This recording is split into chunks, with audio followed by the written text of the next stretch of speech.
Tuhan, kami merendahkan diri kami di hadapan Tuhan. Kami berdiri di hadapan Tuhan. Kami orang yang penuh dengan kelemahan, penuh dengan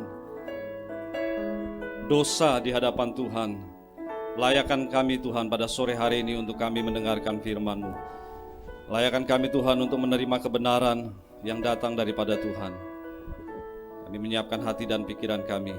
Segala sesuatu yang coba mengganggu pikiran dan hati kami terhadap firman Tuhan, kami menolaknya di dalam nama Tuhan Yesus. Terima kasih Tuhan, terimalah segala pujian, pengagungan, penghormatan kami kepada Tuhan sore hari ini sebagai dupa yang harum di hadapan Tuhan. Dalam nama Yesus kami berdoa dan mengucap syukur. Sama-sama kita mengatakan amin. Silakan duduk saudara-saudara.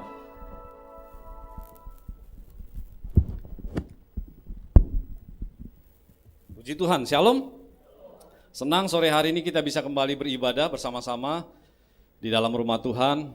Walaupun kita memang masih berada di situasi yang belum bebas, masih di dalam masa pandemi COVID-19.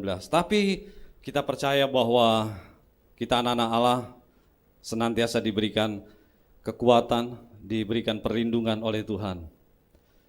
Dan Bapak Ibu Saudara, sore hari ini saya ingin menyampaikan firman Tuhan mengenai bagaimana kita bisa kuat sesuai dengan tema kita juga, be strong and courageous, di dalam berbagai situasi, khususnya ketika kita ada di dalam pencobaan, khususnya ketika kita ada di dalam situasi yang berat, ya, ada persoalan masalah, ya, ada tantangan yang sedang menghadapi kita. Dan saya percaya setiap kita mengalami yang namanya pencobaan.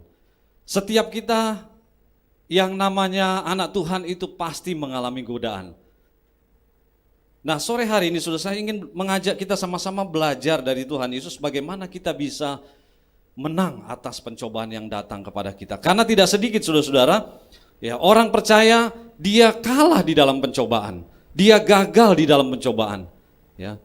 Belum lama ini kita mendengar ada seorang, ya, saudara-saudara, yang akhirnya harus ditangkap oleh KPK. Ya, orang percaya oleh karena melakukan tindakan korupsi, oleh karena melakukan sebuah kesalahan, dan akhirnya harus ditangkap. Ya. Dalam situasi itu dia bisa dikatakan kalah dengan pencobaan atau godaan yang datang kepadanya. Nah, saudara-saudara,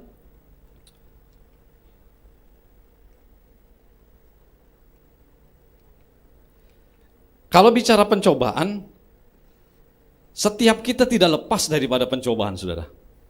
Setiap hari kita menghadapi godaan atau pencobaan, ya.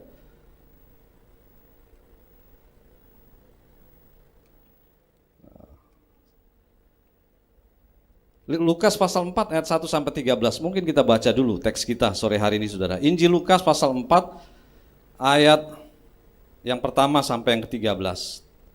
Kisah ini juga terdapat di dalam teks-teks lainnya, di dalam Injil lain, Matius dan Markus. Karena ini sesuatu yang luar biasa, saudara-saudara. Ini sesuatu yang bagaimana kita sebagai orang percaya, sebagai manusia biasa, kita banyak menghadapi atau kita banyak menghadapi godaan atau pencobaan. Yesus yang penuh dengan Roh Kudus kembali dari Sungai Yordan lalu dibawa oleh Roh Kudus ke padang gurun. Di situ ia tinggal 40 hari lamanya dan dicobai oleh iblis. Selama di situ ia tidak makan apa-apa dan sesudah waktu ia lapar. Lalu berkata iblis kepadanya, "Jika engkau anak Allah, suruhlah batu ini menjadi roti." Jawab Yesus kepadanya, "Ada tertulis manusia hidup bukan dari roti saja." Kemudian ia membawa Yesus ke suatu tempat yang tinggi dan dalam sekejap mata ia memperlihatkan kepadanya semua kerajaan dunia. Kata iblis kepadanya, "Segala kuasa itu akan serta kemuliaannya akan kuberikan kepadamu, sebab semuanya itu telah diserahkan kepadaku dan aku memberikannya kepada siapa saja yang kukehendaki." Ayat yang ke-7. "Jadi jikalau engkau menyembah aku, seluruhnya itu akan menjadi milikmu."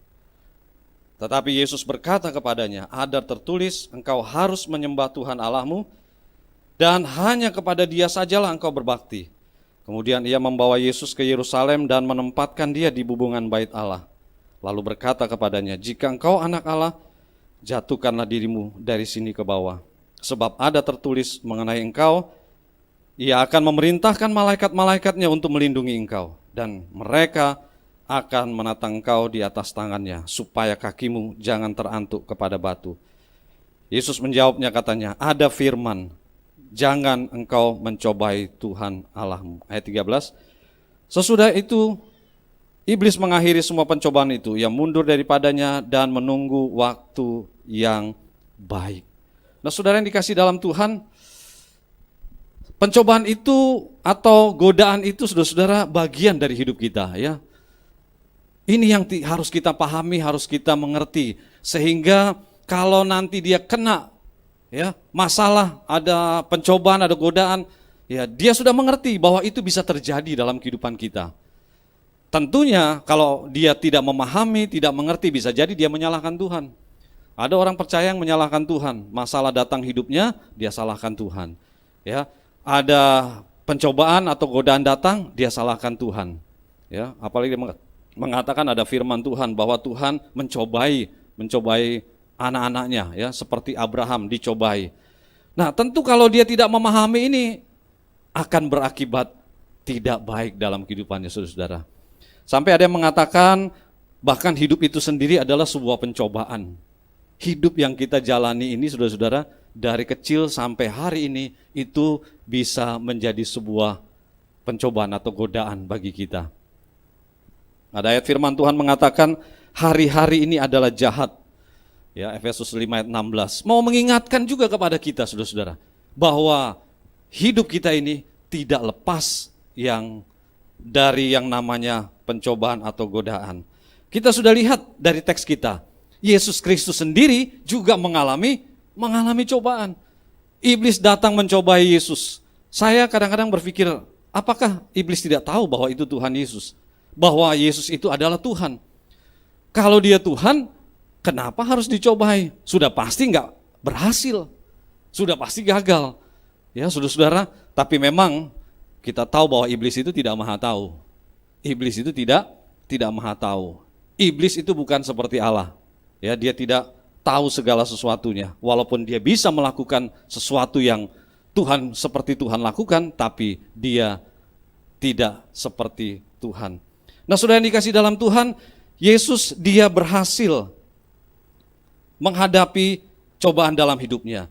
Saya katakan tadi tidak sedikit kita orang percaya, kita kalah, kita gagal. Saya bukan berarti orang yang sudah sempurna dalam menghadapi pencobaan atau godaan. Saya pun sedang berusaha dan firman Tuhan inilah yang menolong saya, mengingatkan saya bagaimana saya bisa berhasil atau bisa menang terhadap godaan yang selalu datang dalam hidup kita. Godaan itu bukan hanya di luar sana, saudara. Di gereja pun godaan bisa datang. Di rumah Tuhan pun godaan itu bisa datang. Jadi memang godaan atau pencobaan itu di mana saja, apalagi di rumah tangga. Wah, ini paling banyak, saudara ya. Suami istri, ya, orang tua dengan anak dan sebagainya. Ya, begitu banyak pencobaan dan godaan datang dalam hidupnya. Tapi sudah yang dikasih dalam Tuhan, sore hari ini Tuhan mau ingatkan kita bahwa kita harus menang terhadap godaan yang datang dalam hidup kita. Amin. Kita harus menang, kita harus kuat di dalam segala pencobaan atau godaan yang datang dalam hidup kita. Dalam situasi sekarang seperti ini, apalagi tidak mudah, saudara ya. Orang kehilangan pekerjaan, ya, tidak ada pendapatan lagi, pemasukan, ya. Dengan mudah akhirnya orang itu bisa melakukan tindakan kejahatan. Dengan mudah dia bisa melakukan sesuatu yang bertentangan dengan firman Tuhan. Tentu iblis akan berkata, ya, daripada kamu susah-susah cari pekerjaan, sekarang pekerjaan susah, mendingan kamu mencuri saja. Mendingan kamu mengambil barang saja, itu lebih gampang. Sebelum tadi saya datang ke sini, saya sempat nonton tayangan saudara-saudara di televisi. Itu rupanya ada salah satu departemen store besar di Amerika, sering kehilangan barang, ya, departemen store itu. Dan akhirnya pemilik daripada departemen store itu menyewa, ya, agen atau agent untuk bagaimana menangani supaya departemen store-nya ini tidak selalu kehilangan. Akhirnya dipasanglah CCTV, dibuatlah tim dan sebagainya. Dan memang saudara, tidak sedikit orang yang datang ke departemen store itu mengambil barang. Nah, saudara-saudara, yang saya baru tahu ilmunya, tapi saya pikir ini saya nggak perlu sampaikan sih, karena nanti bisa bahaya, katanya nanti akan ditiru. Tapi saya ingin saudara-saudara tidak akan melakukan ya satu kejahatan.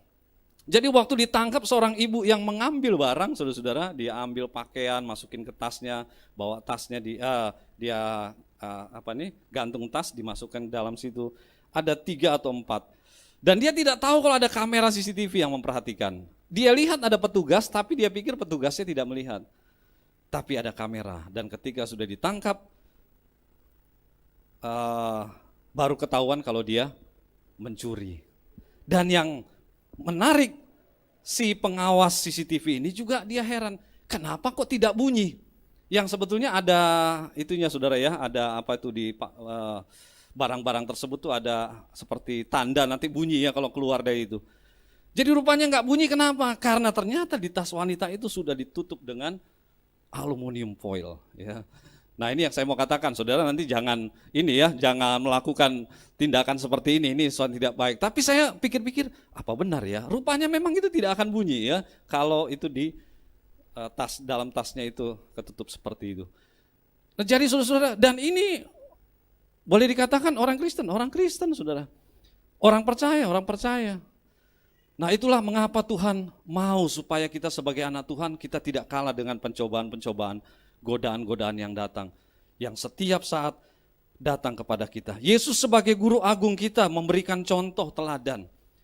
Dan ada 2 hal yang Yesus lakukan dari teks kita yang kita baca tadi. Bagaimana Yesus bisa menang.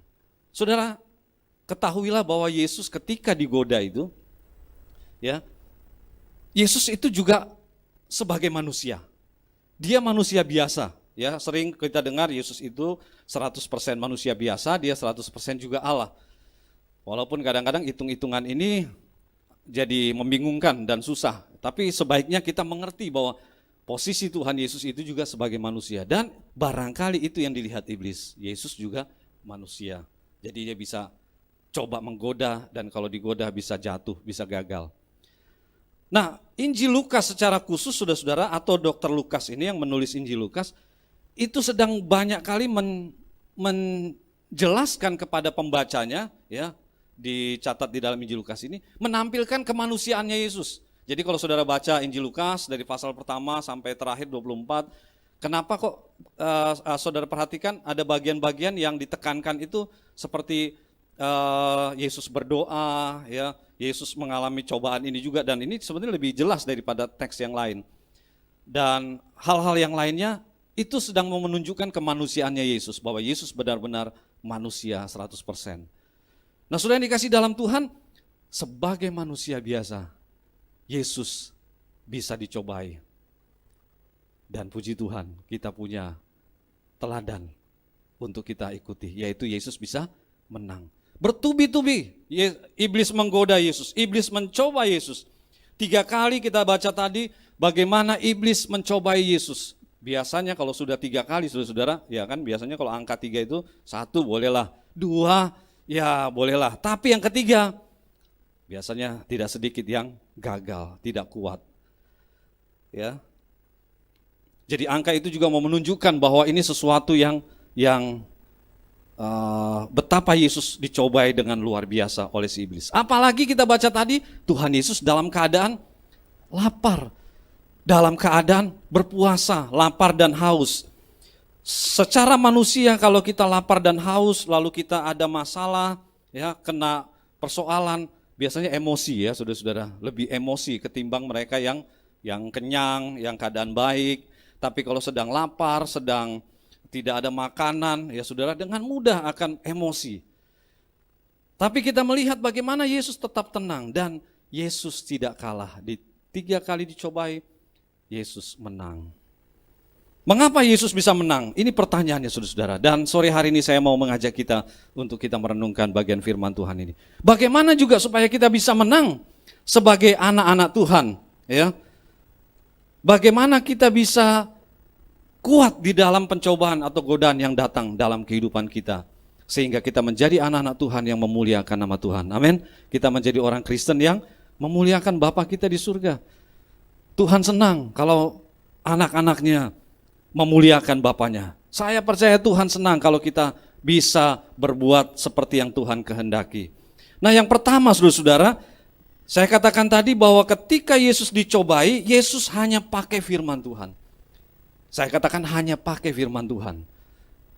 Kenapa? Sebetulnya Yesus sebagai Allah tadi bisa. Dia melakukan kuasanya ya. Dia bisa menggunakan otoritas powernya. Sebagai seorang yang pintar, ya, berhikmat, cerdas, Yesus juga bisa menggunakan kekuatan pikirannya atau kecerdasan kepintarannya atau kemampuannya secara manusia. Tapi Yesus tidak gunakan semuanya itu. Secara fisik pun, ya kalau fisik barangkali karena Yesus dalam keadaan lemah pada waktu itu sedang berpuasa. Tetapi yang kita tahu bagaimana Yesus bisa menang adalah karena dia menggunakan firman Tuhan. Amin. Firman Tuhan adalah senjata, adalah kekuatan kita untuk kita bisa mengalahkan godaan, saudara-saudara. Kita tidak bisa pakai cara yang lain, saudara-saudara. Ketika ada godaan datang kepada kita, ketika kita menghadapi masalah, pergumulan, kita tidak bisa lagi pakai cara yang lain. Uang terbatas. Ya, saudara-saudara, uang bisa habis, bisa terbatas. Kekayaan bisa habis dalam sekejap. Ya. Apalagi saudara yang bisa kita andalkan di dunia ini? Saudara atau keluarga. Berapa banyak saudara ketika kita membutuhkan sesuatu, kita datang kepada saudara kita, dia menolak kita. Ya, dia mengusir kita. Dia abaikan kita. Dulu waktu kita kaya, waktu kita nggak ada masalah, dia baik sama kita. Tapi waktu kita ada masalah, sedang membutuhkan, dia tidak menerima kita, dia menolak kita. Dan itu tidak sedikit terjadi, saudara-saudara. Jadi tidak ada yang bisa diandalkan. Kecuali apa? Kecuali firman Tuhan. Firman Tuhan yang saudara dan saya miliki. Amin. Alkitab yang saudara dan saya miliki. Itu sesuatu yang luar biasa, saudara-saudara. Tapi berapa banyak orang Kristen yang tidak menyadari bahwa Alkitab atau firman Tuhan itu sesuatu yang luar biasa. Tidak menyadari betapa firman Tuhan itu sesuatu yang dahsyat dan itu menjadi solusi bagi setiap persoalannya, termasuk ketika menghadapi godaan dan cobaan. Ya. Orang Kristen bisa jadi tidak sedikit yang nggak tahu firman Tuhan. Ya, saudara-saudara, kenapa? Boro-boro baca Alkitab, ke gereja juga jarang, setahun sekali, katanya seperti Kristen kapal selam. Nanti waktu Natal dia muncul, waktu Paskah muncul, tahun baru datang ke gereja. Loh, kalaupun datang ke gereja dengar firman Tuhan, dia bukan dengar firman Tuhan. Kelihatannya mengangguk-ngangguk ya. Senang pendetanya melihat jemaatnya kalau dengar firman Tuhan mengangguk-ngangguk. Tapi mengangguknya itu bukannya karena mengerti firman Tuhan, bukan karena memperhatikan firman Tuhan, tapi karena sedang memang pikirannya gak tahu kemana, saudara. Oleh sebab itu Paulus juga ingatkan, kita selalu berdoa. Ya, dalam setiap ibadah kita, dalam setiap kita merenungkan firman Tuhan, karena bisa jadi akan ada pikiran-pikiran yang datang mengacaukan perhatian kita kepada firman Tuhan. Jadi saudara yang dikasih dalam Tuhan, ini yang harus kita miliki. Nah, saya ingin bertanya kepada saudara, berapa banyak kita yang baca Alkitab setiap hari? Ya, enggak usah angkat tangan, yang angkat tangan puji Tuhan ya. Tetapi saudara, saya ingin mendorong kita sore hari ini, bacalah Alkitab, amin. Renungkanlah firman Tuhan. Yosua yang jadi teks kita itu, mengapa Yosua bisa menang terhadap musuh-musuhnya? Ya, ketika Yosua menggantikan Musa, kita tahu Yosua bisa menang menghadapi Yeriko, menghadapi bangsa Amalek dan bangsa-bangsa lainnya, dan akhirnya memimpin bangsa Israel bisa masuk ke tanah perjanjian.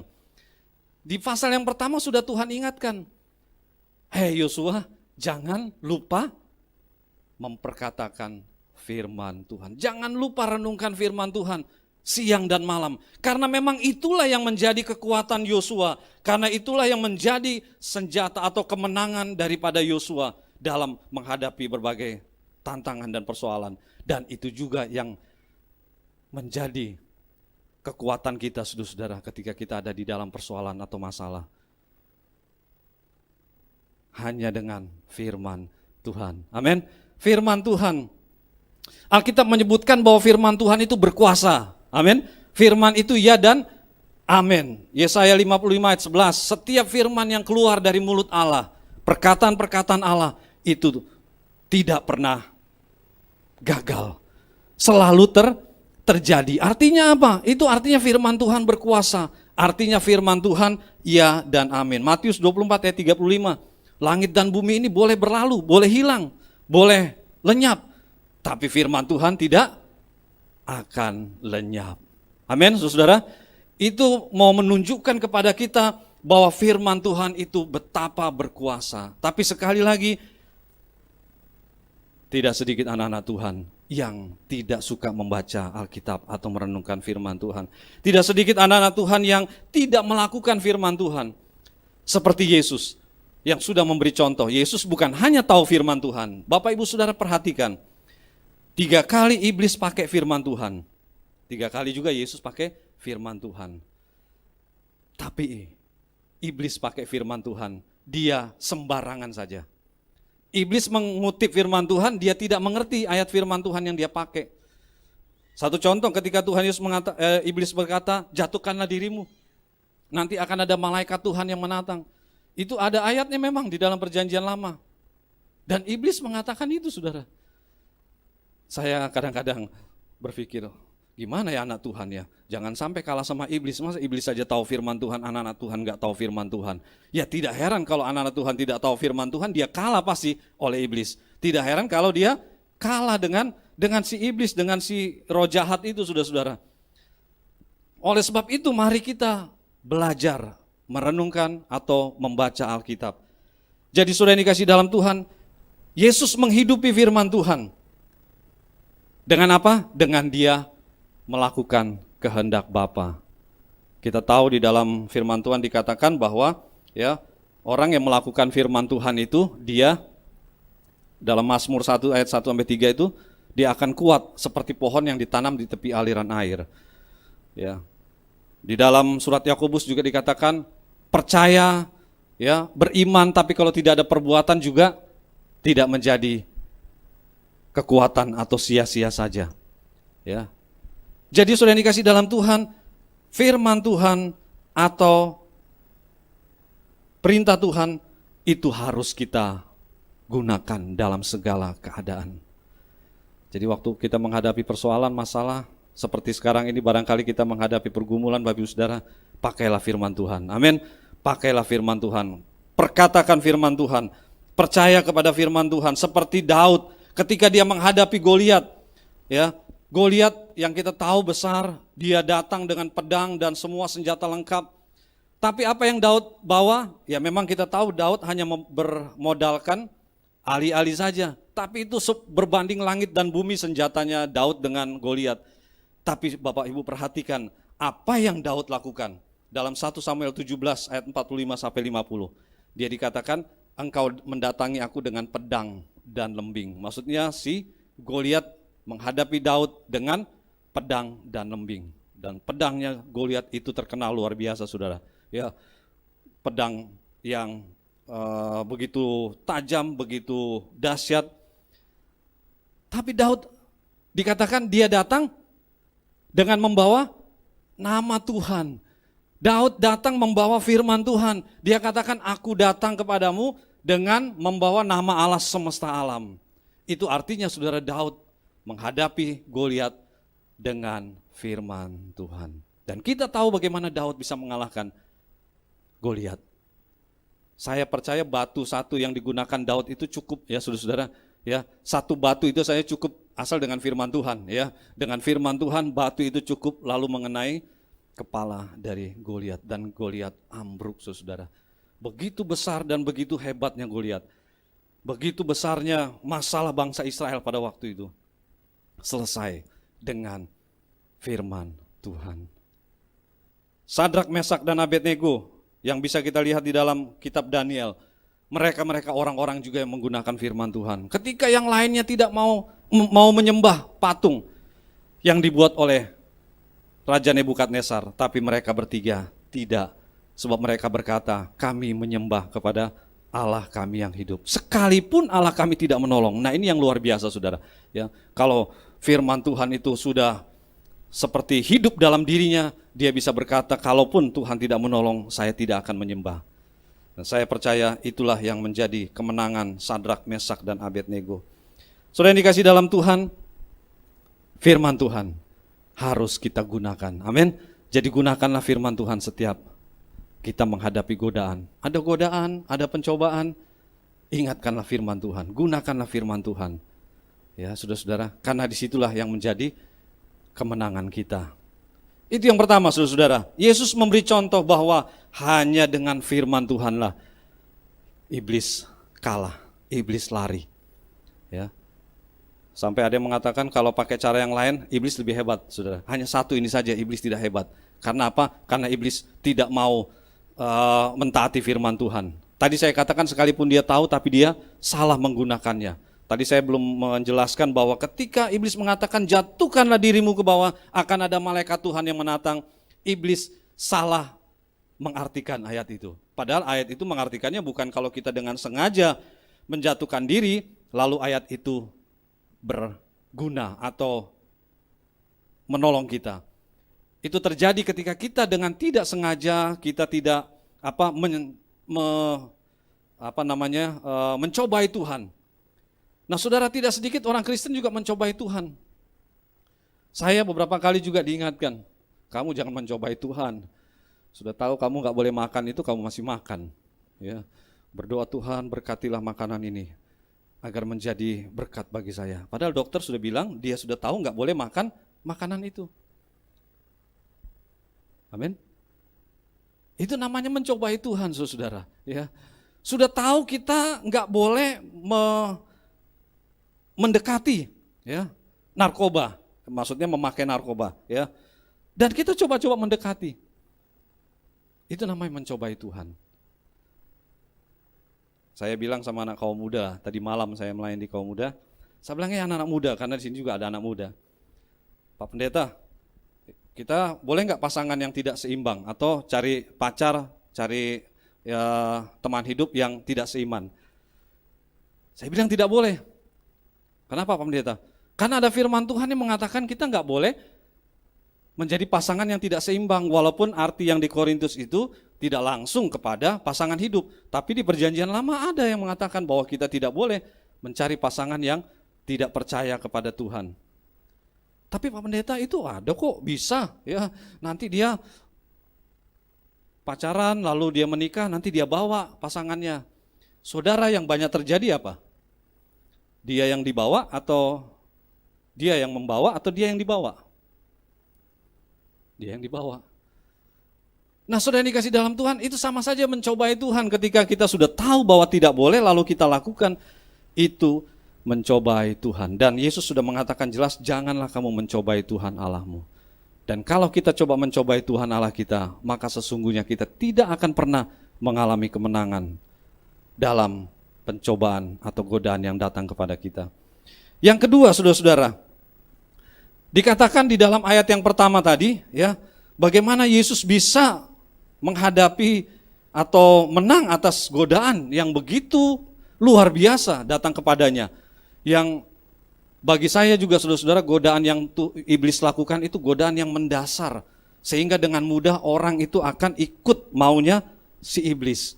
Karena itu hal yang mendasar. Tapi kita lihat Yesus, dia menang, dia tidak kalah dengan godaan itu. Kenapa? Karena yang kedua, menurut saya adalah ini ayat yang pertama. Yesus yang penuh dengan Roh Kudus kembali dari sungai Yordan lalu dibawa oleh Roh Kudus ke padang gurun. Yesus yang penuh dengan Roh Kudus. Saudara yang dikasih dalam Tuhan, inilah yang harus juga kita miliki untuk kita bisa menang atas godaan atau pencobaan dalam hidup kita. Ini yang juga harus kita miliki untuk kita bisa mengatasi segala masalah kita, yaitu ketika kita memiliki Roh Kudus dalam hidup kita atau kita penuh dengan Roh Kudus. Ayat ini sedang mau menunjukkan betapa kita harus mengalami pimpinan Roh Kudus. Pengertian daripada ayat ini atau kata ini, saudara, dipenuhi dengan Roh Kudus, itu tidak langsung menunjuk kepada bahasa roh, ya, atau seperti yang di Kisah Para Rasul. Tapi ini sedang mau mengartikan kepada kita memberikan penjelasan bahwa dipenuhi dengan Roh Kudus itu artinya hidupnya dipimpin atau dibimbing oleh Roh Kudus. Artinya hidup orang itu tidak lagi melakukan atau dikuasai oleh dirinya, tapi hidupnya dikuasai oleh Roh Kudus. Hidupnya dikendalikan oleh Roh Kudus, saudara. Nah, ini yang menjadi persoalan. Tidak sedikit hidup orang percaya itu, kenapa dia jatuh dalam pencobaan, kenapa dia gagal di dalam menghadapi godaan, atau dia jatuh karena dia tidak lagi mengikuti apa kehendak Roh Kudus atau pimpinan Roh Kudus, yang sebetulnya suara di hatinya sudah berkata, jangan, tapi kita masih melakukan. Atau Roh Kudus minta kita melakukan, tapi kita tidak melakukan. Akhirnya kita mengalami kekalahan. Jadi itulah arti dipenuhi Roh Kudus, saudara. Yesus, dia tidak lagi mengikuti kehendaknya. Kalau mengikuti kehendaknya, menurut saya Tuhan Yesus itu, saudara-saudara, dia pertama nggak mau ke padang gurun. Ya, tadi dikatakan setelah dia menerima kepenuhan Roh Kudus ketika dibaptis di Sungai Yordan, saudara ya, di ayat sebelumnya, dia dipenuhi Roh Kudus, dikatakan burung merpati turun atasnya, dan ada suara yang mengatakan, inilah anak yang kukasihi. Disitulah Yesus dipenuhi dengan Roh Kudus. Dan ketika Yesus sudah dipenuhi dengan Roh Kudus, menurut saya, saudara-saudara, kalau bisa bagian dari perikop ini tidak dilakukan atau tidak dialami oleh Tuhan Yesus. Artinya lompat langsung kepada Yesus, pelayanan, menyembuhkan, pelayanan kesana kemari, penginjilan, ya, melakukan mujizat di kota Kana. Kalau bisa langsung saja, nggak usah ke padang gurun dulu. Karena memang ketika dibawa ke padang gurun tidak enak, saudara-saudara. Ya, saya memang belum pernah ke padang gurun, tapi padang gurun itu menggambarkan sesuatu yang tidak enak, yang tidak menyenangkan. Tapi Roh Kudus pimpin ke sana. Dan karena Yesus dipenuhi oleh Roh Kudus, maka Yesus taat kepada pimpinan Roh Kudus. Kalau dia tidak taat, bisa saja dia tidak mau. Dia nggak mau ke padang gurun, dia nggak mau melakukan kehendak Roh Kudus, dia lebih mengikuti keinginan hatinya. Dan ini yang banyak terjadi di dalam kehidupan kita orang percaya, lebih mengikuti keinginan kita atau egois atau ego kita. Dan itulah yang membuat kita gagal di dalam menghadapi segala godaan dan pencobaan. Saudara yang dikasih dalam Tuhan, Allah mau kita dipenuhi Roh Kudus. Amin, saudara. Setiap tahun kita ada doa, rally doa. Memang tahun ini tidak ada, tapi doa 10 hari yang biasa kita lakukan setiap tahun itu ingin supaya setiap orang percaya dipenuhi Roh Kudus. Yang artinya dia menanggalkan segala keegoisannya, kemauannya, keinginannya, dan diserahkan kepada Tuhan. Ketika kita sudah melakukan itu, saudara-saudara, benarlah apa yang dikatakan Roma 8 ayat 1-17. Setiap orang yang dipimpin oleh Roh Kudus, dia benar-benar menjadi anak-anak Allah. Amin. Dia betul-betul menjadi orang percaya yang hidupnya pasti memuliakan Tuhan, yang hidupnya pasti akan mengikuti kehendak Tuhan, mentaati firman Tuhan, kalau dia sudah dipenuhi dengan Roh Kudus. Amin, Bapak Ibu Saudara. Amin. Kita pasti akan menang. Saat ini kita sedang menghadapi pandemi COVID-19 dengan efek atau dampaknya yang begitu rupa ya saudara ya. Tapi biarlah kita menang atas semua persoalan yang sedang terjadi di dalam bangsa kita, yang sedang terjadi di keluarga kita atau di dalam diri kita sendiri. Saudara, saya perhatikan katanya kalau mesin diesel itu saudara ya, itu kalau mesin diesel itu nggak boleh ada masuk angin ya, istilahnya ada masuk angin. Kalau masuk angin berarti mesin diesel itu udah nggak bisa hidup lagi ya, karena sudah bercampur ya, nggak boleh ada angin. Nah saudara, hidup kita juga seperti itu. Kalau hidup kita sudah ada percampuran, hidup kita tidak lagi dipenuhi seperti kalau mesin tadi ya, dipenuhi solar, bahan bakar, kalau ada angin maka itu akan jadi masalah.